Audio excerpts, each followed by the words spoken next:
Nick C. Do Scientologists believe that their Scientology training, communications and other, helps them develop the power of persuasion? If so, are they encouraged to use this power on non-Scientologists?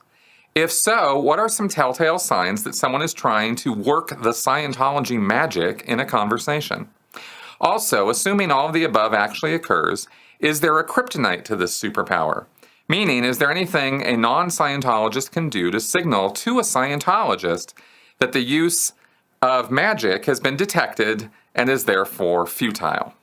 You know, we got some really good questions this week. These things are really making me think, and I really like it. I've been getting some great questions in the queue over the last few weeks from you guys. So, Nick, this is a good one. Okay, yes, Scientologists do believe that they have powers of persuasion and intention, is how they would call it, with their communication. And this is actually part of Scientology communication training. It is the upper indoctrination TRs, the training routines, TRs 6, 7, 8, and 9. I've spent quite a bit of time over the last couple of weeks describing in detail the TRs 0 through 4. Those are the basic communication TRs, but the upper indoctrination TRs, as they are called, are about control and controlling people, and not just controlling them physically or manhandling them. That is part of the training, but at the end of the final drill, you're supposed to be able to intend a person to do things that you want them to do without even verbalizing or vocalizing what your intention is. It's supposed to come across like, you know, Scientologists, you ask about how can you tell? Well, first off, let me explain a little bit more about this intention, and then we'll get to that. Because their eyes get wide and stuff. It's called Tone 40 intention. All right, this is what you're supposed to learn. It's also known as a positive postulate, or just intention, good intention in Scientology. Okay, so intention has a meaning or connotation to it that is, it's satanic in nature.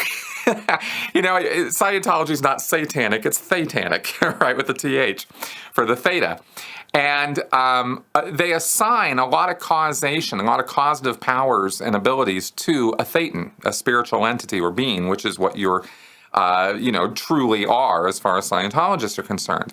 So it's, in the end, it is your intention that gets your mouth to move, your body to move, your life to run the way it runs. You know, it's your intention that makes things happen or not happen.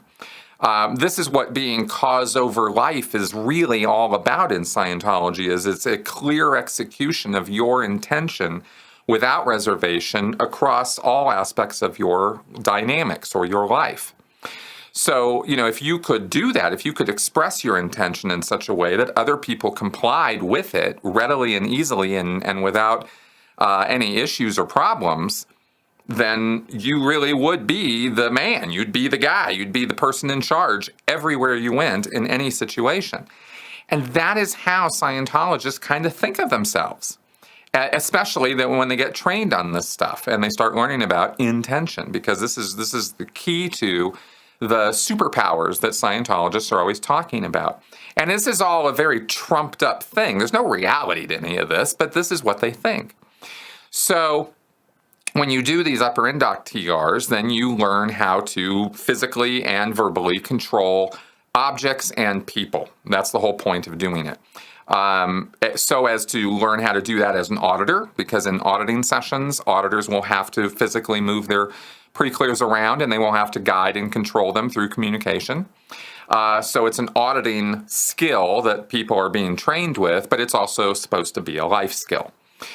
All right, so the telltale signs. All right, I trained hundreds of people on these TRs over the course of the years that I was training and supervising Scientology courses.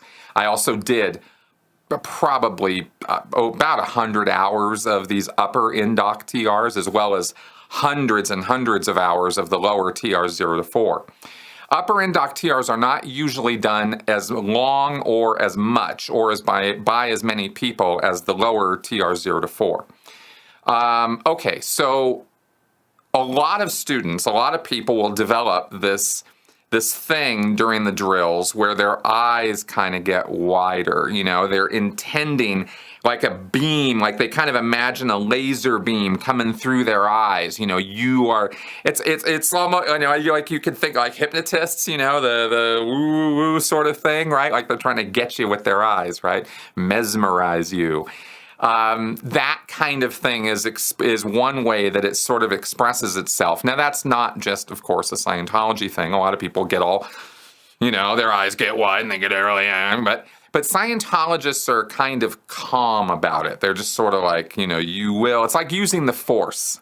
There's a good, it's like they don't do the hand wave, but everything else is there. You do want to comply with what I'm telling you, sort of the nodding and the positive reinforcement.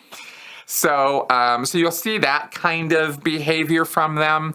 Tone 40 intention, or not command intention, sorry, but intention without reservation or positive postulating, refers to the very top of the emotional tone scale. Tone 40 or 40.0 is the top. You can't get any higher than that. That is native state for a Thetan, right? Anything the Thetan wills is what happens.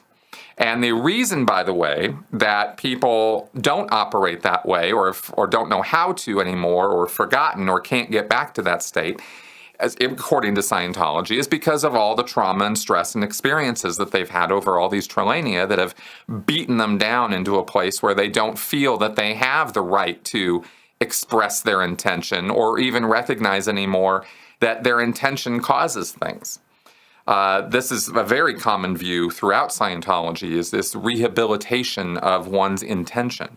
And this is why you see Scientologists gain a lot of confidence and also a certain degree of, if taken too far, certain degree of narcissism that it starts developing within a person because they start thinking of themselves in a much, what's the word here? In a much greater capacity than they really have. They start overestimating their ability across the boards, right? It's sort of a reverse Dunning-Kruger sort of thing. They really have a very, very, not reverse, actually, it's a full Dunning-Kruger thing. They have a very full sense of themselves and their competence and ability, even though they don't really know anything about what they're doing. Okay, so now, so with all that background and all those thoughts and stuff about it, is there a kryptonite to this superpower? There's only one thing I could think of. If you're talking to a Scientologist and they start doing this voodoo stuff on you and their eyes are getting wider and they're trying to get you to do things or something, you could really throw them off, especially as a non-Scientologist, if you said, "Are you using tone 40 on me?" Like just really inquisitively, like, "Are you using tone 40 on me? Or is that what tone 40 looks like?" Or if you said, "Flunk, your intention wasn't there." Because that's what you'd say in the drill when you're doing the upper index. You say flunk, right? Because if they didn't do it right. So if you flunk them in real life, that would really throw them off. They'd be like, "Wait a minute, what?"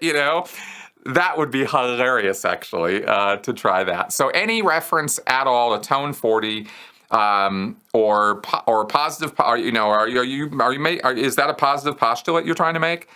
That wouldn't really kick in or impinge or get on them as hard as the tone 40 thing, though. I think that would be a classic rejoinder to something like that. So I hope all that helps.